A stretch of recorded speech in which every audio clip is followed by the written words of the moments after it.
Mon général, il y a un débat qui s'ouvre en Angleterre, qui peut d'ailleurs se reproduire quasiment dans tous les pays européens, puisqu'on a le sentiment que, à la veille des élections présidentielles américaines, les États-Unis peuvent parfaitement restreindre l'armement qu'ils ont jusqu'à présent livré aux Ukrainiens. C'est le conflit entre la Russie de Poutine, et l'Ukraine, à l'heure actuelle, qui dure toujours, à bas bruit pour l'instant, mais il n'empêche qu'il est toujours là. Et on se demande si l'Europe est capable de prendre le relais des Américains pour soutenir, renforcer les Ukrainiens. Et en Angleterre se pose la question, peut-on faire face aux menaces, notamment aux menaces russes par rapport à l'extension, l'expansion et l'appétit de Poutine, qui est très actif, y compris dans le conflit du Moyen-Orient. Les Anglais se disent, est-ce qu'on n'a pas négligé finalement l'armée de terre? On a renforcé la marine, on a renforcé l'aviation, mais on n'a pas renforcé aujourd'hui les budgets de l'armée de terre. Ne faut-il pas ressusciter le service national? Alors je sais que c'est une question qui s'est posée en France. Et vous avez participé à ce débat d'ailleurs. Est-ce que vous croyez que les Anglais peuvent ressusciter le service national? Est-ce que c'est un débat qui peut s'étendre à tous les pays européens? Alors, il faut différencier deux choses. Premièrement, l'Europe actuellement ne serait pas en mesure de faire face victorieusement à une armée classique millionnaire russe si elle décidait d'engager le combat contre nous. Je ne dis pas qu'il gagnerait, mais je dis pas, ça se passerait très mal et on serait immédiatement obligé de franchir le seuil nucléaire. Voilà. Donc là, fin des combats. Deuxième chose, c'est-à-dire qu'on n'ira pas jusque-là. C'est-à-dire qu'on n'ira pas jusque-là. Bon, il y aura... Dieu merci, d'ailleurs. Dieu merci, mais enfin, il y a aussi des stades intermédiaires, hein, ce qu'on appelle une frappe d'avertissement. Voilà. Bon, ça, c'est une autre... je pourrais longuement en parler, parce que j'ai beaucoup étudié ça, mais c'est une autre question. Deuxièmement, voyons ce que Poutine veut faire avec des yeux non idéologiques, encore une fois. Je suis persuadé qu'il ne veut pas aller à Brest, quand bien même la route serait ouverte. Voilà, arrêtons. Ça n'est pas son ambition. Son ambition serait au mieux, parce que c'est un réaliste, nous ne l'oublions pas, peut-être qu'il a été formé dans les écoles du KGB, mais enfin je rappelle que le KGB était le seul des grands corps de l'Union soviétique qui, lui, savait la vérité et qui agissait en fonction de la vérité. Voilà. Puisqu'il était le gardien du dogme, il pouvait se permettre... Le KGB, c'est les services secrets. Les services secrets. Il pouvait se permettre, comme il était le gardien du dogme, de passer à côté. Voilà.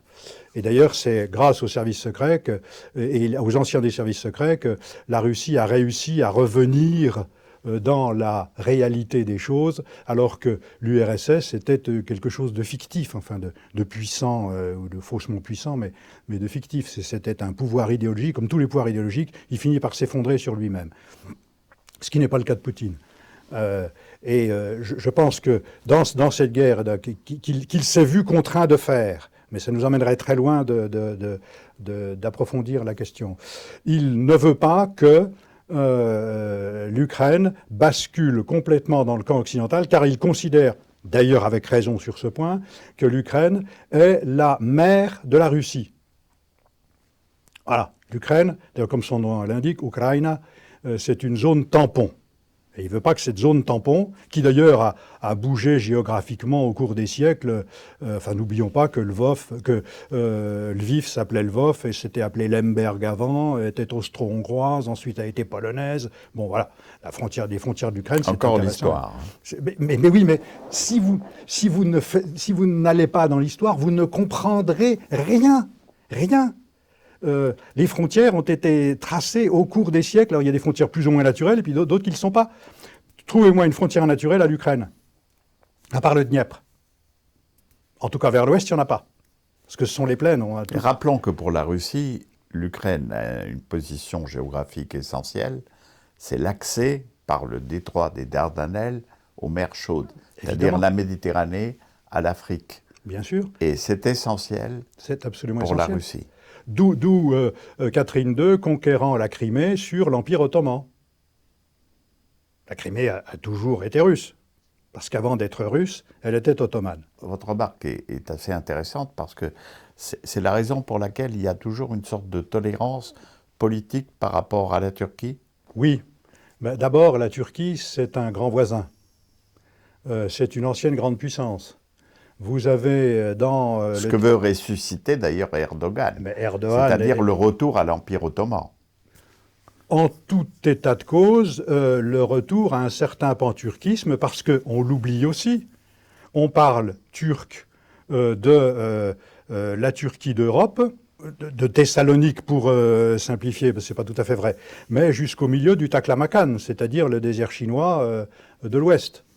Tout ça, ça parle turc, ou du moins des dialectes turcomans. Moi, j'ai eu la chance d'être à l'école de guerre avec un camarade turc, on était l'un à côté de l'autre. Et il me le disait, bon, vous nous avez mis dans les frontières qui sont les nôtres en 1923, avec le traité de Lausanne, si ma mémoire est bonne, mais ce ne sont pas nos frontières. La preuve d'ailleurs, c'est que très rapidement, nous avons recédé le Sandjak d'Alexandrette en Syrie pour acheter leur neutralité dans autre chose. Mais voilà, bien sûr, les Russes ménagent la Turquie. Bien sûr, c'est le grand voisin. C'est le grand voisin et ils sont au contact dans le Caucase. Et c'est pour ça que le Russe, Poutine, a abandonné l'Arménie. Je pense que c'est une des raisons. Oui, alors que l'Arménie est chrétienne. Oui. Et puis, il était occupé ailleurs, mais ceci dit, l'armée russe était capable de faire le job s'il l'avait fallu contre l'Azerbaïdjan. Mais il a donné un gage. Vous savez, là aussi, c'est très, très compliqué. L'armée d'Israël a soutenu les Azerbaïdjanais. Pourquoi? Parce qu'ils ont besoin aussi des Turcs. Voilà. Bon. Les moyens militaires, maintenant. Il est évident que l'Europe a complètement oublié les valeurs de la guerre, les valeurs militaires, depuis la chute du mur de Berlin. Et qu'il faut vraiment redresser la barre. Alors, pas forcément contre la Russie. Il faut toujours prendre la pire des hypothèses. La pire des hypothèses serait effectivement que l'armée russe décide, je n'y crois pas, mais que l'armée russe décide de foncer en direction de l'Ouest.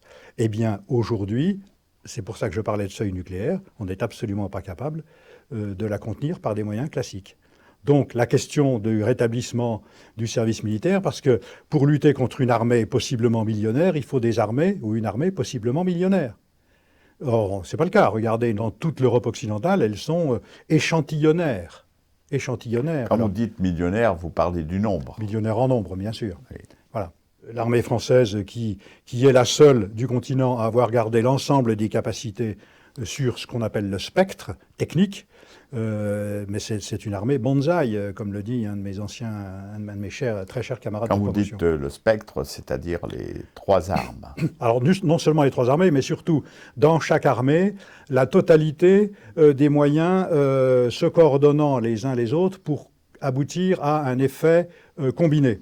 Terre, air, Ah non, mer. non seulement terre, air, mer, mais si vous voulez, dans la marine, à la fois une force sous-marine, une force anti-mine, un nombre de frégates sérieux, un groupe aéronaval, des commandos, des arsenaux qui sont capables, qui disposent d'une autonomie complète pour remettre les bateaux à niveau. L'armée de l'air, une aviation naturellement de chasse capable de faire la police du ciel, une aviation de bombardement capable d'aller frapper à plusieurs milliers de kilomètres grâce au ravitaillement en vol. Il y a trois armées de l'air au monde qui sont capables de faire ça. Rappelez-le. Eh bien, les États-Unis d'Amérique, la Russie et nous. Il n'y a pas d'autres armées de l'air au monde qui sont capables de faire monter un pilote dans un siège à Luxeuil et de lui faire bombarder Bamako en allant se poser à N'Djamena. Rappelons quand même que les moyens américains sont, par rapport à nous, exorbitants. C'est pour ça que je parle d'armée bonsaï. Armée bonsaï, c'est-à-dire une armée Naine. dont les moyens ne sont pas ceux ni des États-Unis ni des Russes. Même si vous voulez, Nous, on a un bonsaï, c'est un arbre, il a tous les attributs de l'arbre, il peut être vieux, il a des fruits, des fleurs, machin, mais il est tout petit. Et actuellement, on se compare à des géants. Des cèdres du Liban. Nous. Voilà. Nous. Je veux dire, le jour où il faudra se battre, un bonsaï, il ne pourra pas lutter, dans l'hypothèse où deux arbres pourraient lutter l'un contre l'autre, un bonsaï, il ne luttera pas contre un cèdre du Liban. C'est pour ça que le rétablissement d'un système qui nous permettrait d'avoir suffisamment de soldats, mais il n'y a pas que les soldats, il y a le matériel, et ça coûte très, très cher, il y a l'encadrement, il y a la doctrine, il faut tout revoir ça, entièrement. Entièrement. Et puis il faut arrêter avec les... Vous savez, on nous a lobotomisés, et j'étais en activité à ce moment-là avec les opérations de maintien de la paix, avec les missions humanitaires. Voilà, un soldat, c'est fait pour se battre. Et s'il n'y a pas de la bagarre en vue, il faut mettre des ONG ou des bonnes sœurs. Voilà, ils feront le job. Et pas nous. Même si on sait faire. On l'a toujours fait.